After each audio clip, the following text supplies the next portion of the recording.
Bill, if you were going to arm a screenwriter with one tool or weapon, what would it be? A gun. No. For what? What would you use it for?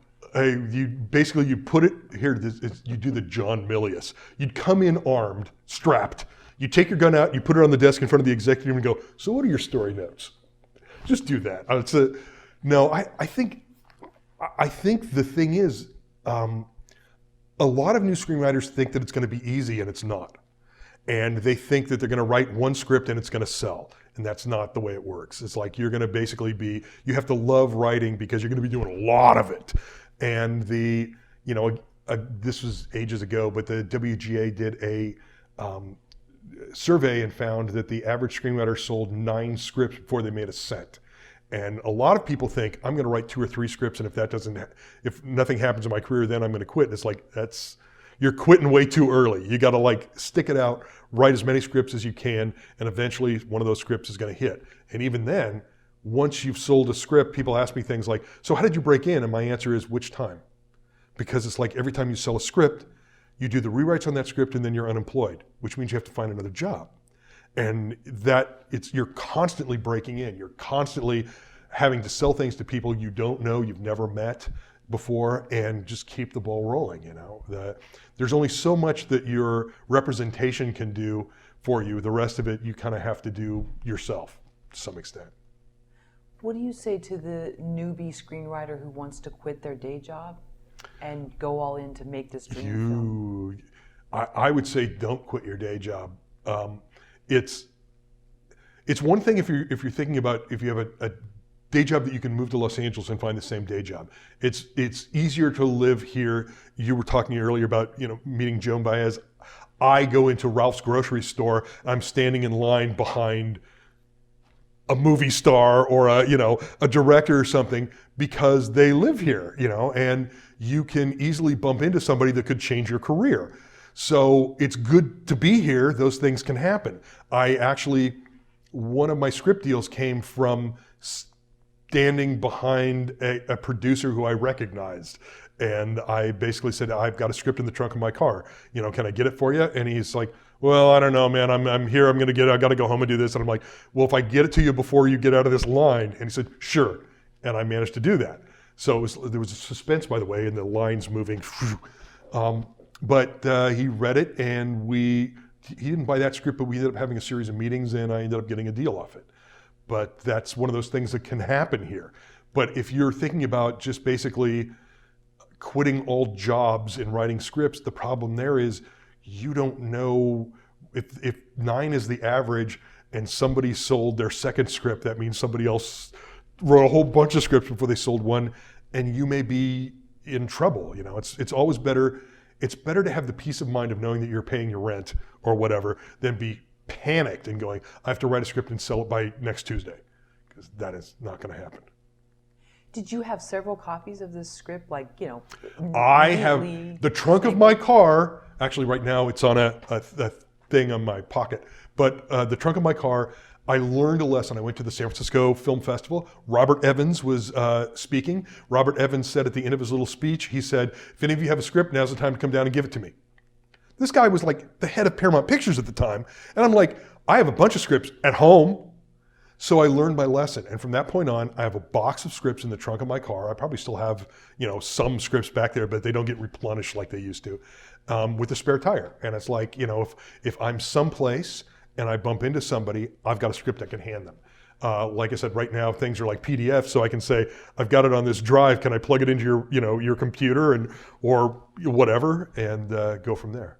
So you literally had several copies of one script. Wow. Absolutely. Wow. Absolutely. Because you don't know when you're going to bump into somebody, and it's better to have, what else is in the trunk of your car? The spare tire, and if you have, and junk. But it's like if you have a box with just scripts in it and have several copies of your scripts, I have a variety. So if I bumped into somebody that was looking specifically for a big action movie, I had the big action script. If I bumped into somebody who was looking for a small thriller, I had the small thriller script. So I kind of came prepared in my genre.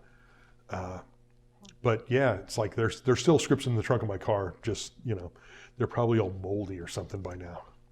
So what if someone said, can I buy you a cup of coffee and pick your brain about selling screenplays, what would you tell them in that 10-minute conversation? In that 10-minute conversation, what I would tell them is that a good script honestly kind of sells itself. And that's the biggest problem, is that people don't have the script that sells itself. A script will open doors for you. You don't have to open the door. And that ends up being the biggest problem. People think there's some trick to it, but there's not a trick to it. The trick to it is to have the script that when people read it, they say, I want to spend money to make this movie. And those scripts are hard to write.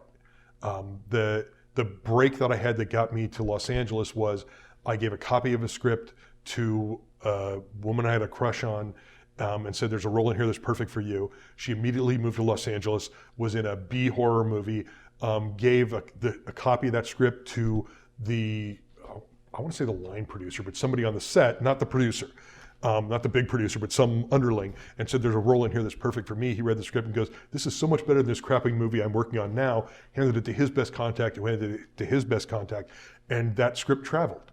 And that's what you want, is the script that travels, that when people read it, they go, I want to be associated with this project. And those are the hard ones to write. Those are the ones that people underestimate, how they think their script is at that level and it's not there yet. And that's, I don't, that's the hardest thing, is like, you need to have the great script. I don't know, and that's writing, you know, it's you can, sure, there are people who have a relative in the business that get their script in, but other than that, even if your script goes through an agent or a manager, there's a flood of scripts that go through agents and managers. You know, it's like, they're still gonna not pick every single one of those scripts. They're still gonna pick the best of those scripts. And the best of those scripts sometimes comes down to odd things, like its uniqueness, which isn't odd, but its marketability at that point in time. There's times where a script, you could write a script, and I did this.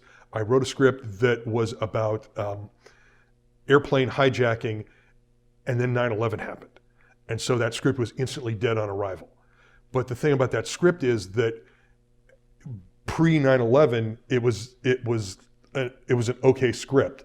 And so that's sort of the reverse of what you want. Sometimes you end up writing a script, and then something happens in the world, and like, this is the script. And if you have that great timing, you know, but you also have to have the great script to back it up. Going back to that film that you had a part for this love interest Yeah. that you wanted to play, how many years had you been writing before you got to that point and gave it to that line producer? I gave it to the girl. Oh, She gave it to the girl, line sorry. producer. Okay. I didn't want to sleep with the line producer.